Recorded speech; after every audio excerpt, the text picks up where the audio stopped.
My son's girlfriend stood in my living room, screaming at my 75-year-old mother. You're just a useless old woman. Stay out of our lives. My son did nothing. She didn't know I'd spent 20 years training Marines how to end threats. This time, the threat was standing in my own house. Subscribe if you like real lifestyle stories. Now, let's begin. Chapter 1. The quiet house. Jack Miller's hands moved steadily over the sandpaper, smoothing the edge of an oak chair he was building for his mother. The small garage smelled of sawdust, motor oil, and fresh coffee. It was the kind of smell that made him feel grounded. After 20 years in the Marine Corps, training young men to fight and survive, this quiet life felt almost unreal. At 50, Jack carried a few extra pounds around his waist, and his hair was more gray than brown. But under the worn flannel shirt and calloused hands, the old strength was still there, coiled and patient. "Dad," his son's voice floated in from the open doorway. Jack looked up to see Ryan, 23, tall, athletic, still in his work polo. Beside him stood Chloe. She was 21, pretty in an Instagram-perfect way. Dark hair, sharp cheekbones, expensive makeup. She wore headphones around her neck and held her phone like it was an extra limb. Behind them, in the doorway to the kitchen, Jack's mother, Evelyn, watched with a soft smile. 75 years old, thin, with snow-white hair pulled into a bun. An apron covered her floral dress, and she wiped her hands with a dish towel. "Hi, Grandma," Ryan said, giving her a quick hug. Chloe gave a lazy wave without looking up from her phone. "Hey," she murmured. Evelyn's smile faltered a little, but she recovered quickly. "Dinner will be ready in 10 minutes, she said. "I made your favorite, Ryan. Roast chicken." "Thanks, Grandma," he said. "Smells great." Chloe rolled her eyes slightly. Jack noticed. He also noticed how his mother stepped aside when Chloe passed her, as if making room in her own house. "Come look at this, Ree," Jack said, holding up the chair frame. "What do you think? Strong enough for your grandma?" Ryan smiled.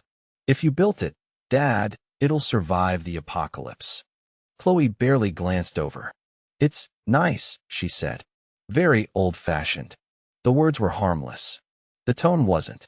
Jack filed it away quietly. Years of training Marines had taught him to watch the small things, the tiny cracks before something breaks. Chapter 2. Cracks in the mask. Over the next few weeks, the cracks widened. Chloe was always nice when Jack was in the room. Polite, smiling, laughing at his jokes. But around Evelyn, the mask slipped. It started small. At dinner, Evelyn would say, "Chloe, dear, would you like some more potatoes?" "I'm cutting carbs," Chloe would sigh. You wouldn't understand. When Evelyn told an old story Ryan had heard 100 times, Chloe would take out her phone, scrolling messages openly. One Sunday, when Evelyn gently suggested Chloe leave her shoes by the door, "We try to keep the floors clean, dear," Chloe replied with a tight smile. "Maybe you should worry less about floors and more about your memory. You already asked me that last week." Ryan winced, but said nothing. In the kitchen later, Jack caught his mother wiping her eyes as she washed dishes. "Mom," he asked, "you okay?" She forced a smile. "Of course, Jack. She's just young. She'll learn." Jack wasn't so sure. That night, lying in bed, he found sleep hard to reach. His instincts, honed over 2 decades of reading threats, were whispering, something isn't right. Chapter 3. The line is crossed. The line snapped on a Thursday afternoon. Jack came home early from the workshop. A big order had been delayed, so he'd sent his crew home and decided to surprise his mother with her favorite pastries from the bakery down the street. As he pulled into the driveway, he noticed Ryan's car. That was odd. Ryan was usually still at work at this hour. He stepped onto the porch and heard voices inside. Not voices. Shouting. He froze, listening. "Sick of you meddling in my life." It was Chloe. "I'm not meddling," Evelyn's voice replied, small and trembling. You just asked if I was good enough for your precious grandson," Chloe snapped. "You think I don't hear what you whisper to Jack when you think I'm not listening." Jack opened the door quietly and stepped into the hallway. the argument growing louder from the living room. "Chloe, please," Evelyn said. "You raised your voice at me in my own house." "This isn't your house," Chloe hissed. "You're just an old woman living off your son's pity. He makes the money. Ryan's the future. You're a burden." Jack felt something cold settle in his chest. He moved silently to the edge of the living room doorway. Chloe stood over Evelyn, who was seated on the couch, her hands clenched in her lap. "You're trying to turn him against me," Chloe accused. "You think I don't see it? All those little comments about good girls and respect. You're jealous. You're jealous because I'm young and I actually matter to Ryan." Evelyn shook her head, eyes glistening. "That's not true," she whispered. "I just want him to be with someone kind. Someone who will." Chloe stepped forward and jabbed a finger toward Evelyn's face. "Don't you dare judge me. You're just a useless old woman. Stay out of our lives." As Evelyn flinched back from the pointing hand, Chloe's grip closed around her wrist and shoved it down. Evelyn gasped. Jack saw the skin whiten under Chloe's fingers. He saw his mother's shoulders hunch. He saw red. "Chloe." His voice was quiet, calm, deadly. Both women turned. Evelyn's eyes went wide with relief and fear. "Jack." Chloe dropped Evelyn's wrist instantly, forcing a laugh. "We were just talking," she said. "Right, Evelyn?" Jack's gaze dropped to his mother's wrist. Red marks were already forming. His jaw tightened. "This is over," he said. Chloe scoffed. "You didn't see what happened." I saw enough." Evelyn stood shakily. "Jack, please," she whispered. "Don't start anything. It's nothing. Just a misunderstanding." Jack looked at his mother, then at Chloe. For the first time, he let a little of the steel into his voice. "You just crossed a line, Chloe," he said. "And you don't even know it yet." Chapter 4. A Marine's Investigation. Jack didn't shout. He didn't throw anyone out of the house that day. Instead, he walked Chloe to the door with a politeness that felt like ice. "Ryan and I will talk," he said. "You should go home." She smirked, unfazed. "You're overreacting," she said. "Old people bruise easy." Maybe she bumped into something. He didn't answer. After she left, Evelyn tried to minimize. "It was my fault," she insisted. "I upset her. She's just emotional." Jack knelt in front of her, gently turning her wrist. The marks were clear, finger-shaped, fresh. "This is not your fault," he said softly. "And she's not emotional. She's dangerous." That night, when the house was quiet, Jack sat at the kitchen table with his laptop and a notepad. He started with what he had. The front door camera. He rewound the footage from the last few weeks. Watched Chloe's expressions when she thought no one was looking. The eye rolls. The sneers. The way she shouldered past his mother without apology. Then he checked the small smart speaker in the living room. It had a drop-in feature that sometimes caught random bits of conversation. Evelyn had never cared about the tech. Jack rarely used it, but it had been recording. He listened. Chloe's voice was harsher on the playback, stripped of fake smiles. "This place smells like old people. You're not my family. Stop pretending. I don't care what you did in your life. You're nothing now." He stopped the recording with a shaking hand. Next, he looked up Chloe online. Public profiles. Old photos. Her Facebook showed an argument from 2 years ago with an ex-boyfriend's mother. The captcha-like blur of a local news screenshot caught his eye. Local woman accused of elder financial abuse. Charges dropped. The woman in the photo was younger, but definitely Chloe. Jack clicked through. The article mentioned allegations that she'd convinced her own grandmother to sign over control of a small bank account. The case had been dropped due to lack of cooperation from the victim. Jack didn't need a prosecutor to tell him what that meant. The grandmother had been too scared, too loving, or too tired to fight. The next day, he took a drive. Chloe's listed workplace was a small cafe. Jack waited outside until he saw one of her co-workers leave for break. He approached the young woman with a gentle smile. "Excuse me," he said. "Do you know Chloe?" The co-worker's face changed instantly. "Oh," she said. "Her." They talked for 10 minutes.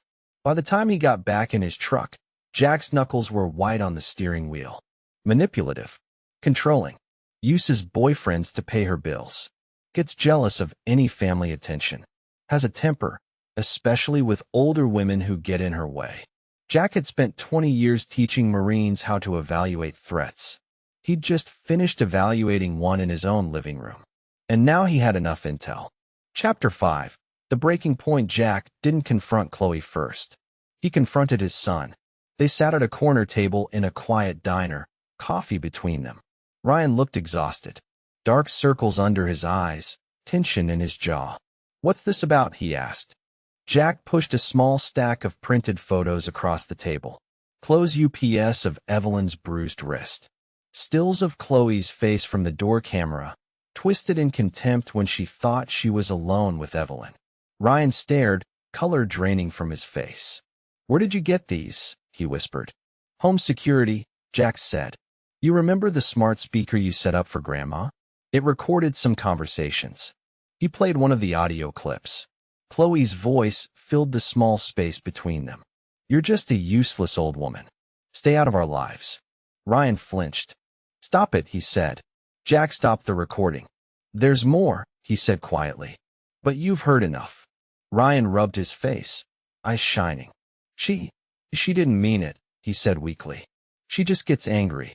She's had a hard life, Dad." "So has your grandmother," Jack replied. "And she never once called someone useless." Ryan's voice rose. "You always do this. You judge everyone I date. You think no one is good enough for me." Jack stayed calm. "Not everyone," he said. "Just the ones who hurt my family." Ryan slammed his fist on the table, then immediately looked embarrassed at the stairs. "You don't know her like I do," he muttered. Jack leaned forward. "I know this," he said. "Her last boyfriend's mother filed a complaint. Her own grandmother almost lost her savings. And now my mother has bruises on her wrist, in my house.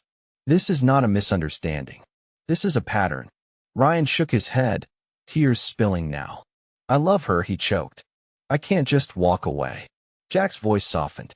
"Ryan, you're an adult. I can't control who you see, but I can control what happens under my roof." He took a breath. "Chloe is no longer welcome in my house. If she ever raises her voice to your grandmother again, she's out. If she ever touches her again," his eyes hardened. "I spent 20 years training Marines to end threats. I will not stand by while someone abuses my 75-year-old mother." Ryan stared at him, shock and anger warring on his face. "If she's not welcome," he hissed, "then I'm not either." He grabbed his jacket and stormed out. Jack watched his son leave, his heart breaking and hardening at the same time. Chapter 6. A father's stand. 2 weeks crawled by. Ryan didn't come by the house. He texted Evelyn occasionally, half-hearted messages that didn't mention Chloe or Jack. Then came Evelyn's birthday. Jack planned a small dinner. Just the three of them. He didn't expect Ryan to show up. He was wrong. The doorbell rang at 6:30. Evelyn wiped her hands nervously on her dress. "Maybe that's him," she whispered. Jack opened the door. Ryan stood there, holding a cake box. Behind him stood Chloe. Jack's stomach tightened, but his face stayed neutral. "Evening," he said. Chloe smiled sweetly. "We just wanted to surprise Grandma," she said. "Water under the bridge, right?" Jack stepped aside. "For tonight," he said quietly. "You will be respectful, or you will leave. No second chances." Something flickered in Chloe's eyes. Then the mask slid back into place. "Of course," she said. Dinner started tense, but calm. Evelyn had gone all out. Roast chicken, mashed potatoes, green beans, fresh bread. She'd even made Ryan's favorite chocolate pie. "Everything looks wonderful, Evelyn," Chloe said, all honeyed politeness. Evelyn smiled, visibly relieved. "I made a little something for you too, dear," she said after they finished eating. She reached beside her chair and pulled out a small, neatly wrapped box. Chloe opened it, revealing a hand-knitted scarf in soft blue wool. "I noticed you don't wear much around your neck when it's cold," Evelyn said shyly. "I thought," Chloe laughed. Loudly. "Oh," she said. "That's sweet." She held up the scarf like it was something unpleasant. "I don't really wear old lady things. But thanks." Ryan chuckled awkwardly. "Come on, babe," he said. "It's nice." Chloe's smile turned brittle. It's fine, she said. Her phone buzzed on the table. She glanced at it and rolled her eyes. Ugh, my cousin's outside. I told him to wait in the car. Jack's hand paused halfway to his glass. Your cousin? He asked. Yeah, she said. He gave us a ride. His license is cleaner than mine right now. She stood, moving behind Evelyn's chair. Evelyn began to rise too. Let me help with the dishes. Chloe's hand pushed down on the back of the chair. Just sit, she said, voice tight. You'll drop something. The chair rocked. Evelyn winced, grabbing the edge of the table to steady herself. Jack stood up slowly. Enough, he said. The word cut through the air like a blade. Everyone froze. Chloe turned, eyes flashing. What? She demanded. Jack's voice was low, controlled. You insulted my mother in her own house, he said. You've grabbed her, shoved her, and spoken to her like she's garbage. You are done here, Chloe. You're going to stand up, walk out that door, and never come back. Ryan shot to his feet. Dad, don't do this. Chloe stepped toward Jack, jabbing a finger in his chest. You don't tell me what to do, she hissed. I'm the only one who actually loves your son. Your mother is manipulating him. She told you lies about me because she wants him to be her little boy forever. Evelyn shook her head, tears spilling. That's not true, she whispered. I only ever. Chloe swung toward her. Shut up, she snapped. Old people should be seen and not heard. Maybe it's time someone put you in a home where you can't ruin anyone else's life. Jack moved. He stepped between Chloe and his mother, his body a wall. His voice dropped into the tone he used on recruits who were about to do something very stupid. Last warning, he said. Leave. Now. Chloe laughed, high and brittle.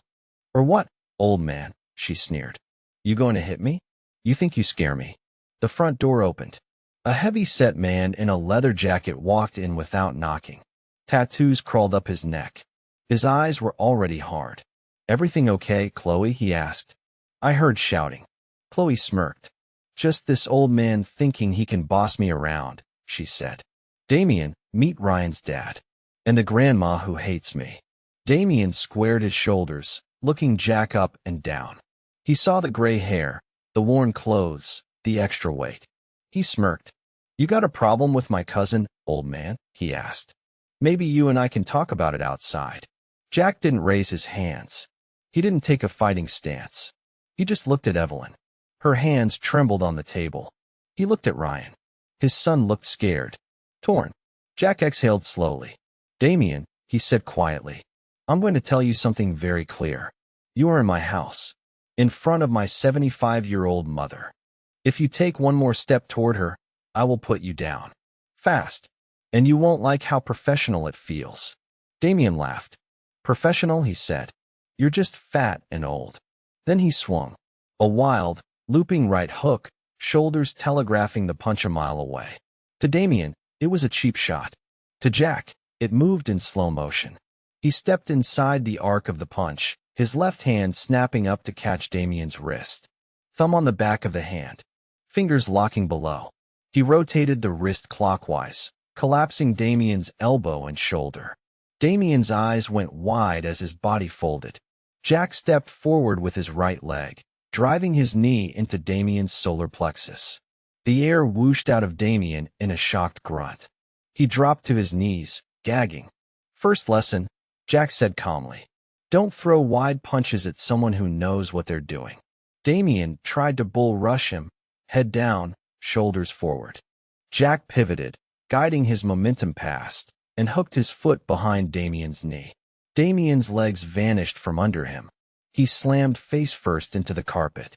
He cursed and clawed for the kitchen counter, fingers closing around the handle of a knife in the block. Evelyn gasped. Ryan shouted, No. Jack was already moving. Bad choice, he said. He stomped down on Damien's wrist just as the knife cleared the block. The blade clattered to the floor. Jack dropped his weight, capturing Damien's arm, twisting it into a tight armbar across his thigh. He leaned just enough to send lightning through Damien's elbow.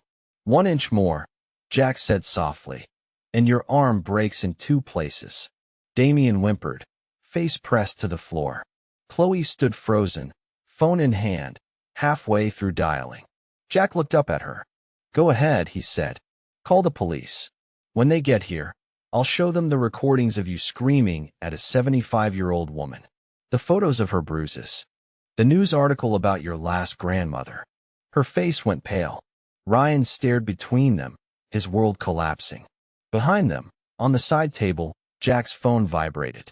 He'd hit the emergency dial the moment Damien stepped into the house. In the distance, sirens began to wail. Epilogue. The police report was very clear. Witness statements. Security footage from the front door. Audio from the living room. Photos of Evelyn's wrist. Damien was arrested for assault and attempted assault with a deadly weapon. Chloe was detained, then charged with elder abuse and harassment. Her previous case was reopened. Other families she'd hurt came forward when they saw her name in the news. Ryan's heart broke that week. But sometimes, hearts have to break before they can grow. He moved back home for a while, sleeping in his old room, making tea for Evelyn every evening. One night on the porch, he sat next to his father, staring out at the quiet street. I'm sorry, he said hoarsely. I didn't protect her. I didn't see what she was doing. Jack shook his head. You wanted to believe the best, he said. That's not a crime. It just meant someone else had to step in.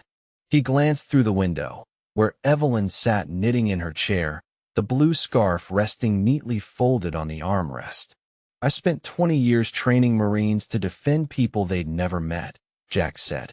I've taught men how to fight with empty hands, how to disarm knives, how to stay calm when everything goes wrong. He took a slow breath. Do you think I'd do any less for my own mother? Months passed. The house grew quieter, softer. Ryan eventually brought someone new by the house. A woman who greeted Evelyn with flowers, took off her shoes at the door without being asked, and listened to her stories like they were treasures. One evening, as the sun sank and the sky turned gold, Evelyn sat on the porch next to Jack. You scared me that night, she admitted. I thought you were going to get hurt. Jack smiled faintly. I've been hurt worse, he said. Besides, he was never really a threat. She patted his hand. You didn't have to do it, she said. I would have survived. Jack looked at her, at the fine lines around her eyes, the gentle strength in her gaze. I didn't want you to just survive, he said. I wanted you to feel safe. There's a difference. She leaned her head on his shoulder. Inside, Ryan laughed at something from the kitchen. The sound was light, unburdened. Jack closed his eyes. He knew somewhere out there would always be people like Chloe and Damien. Abusers, users, predators who saw kindness as weakness. But he also knew something else. Some men are born to fight. Some are trained to fight. Jack Miller was both.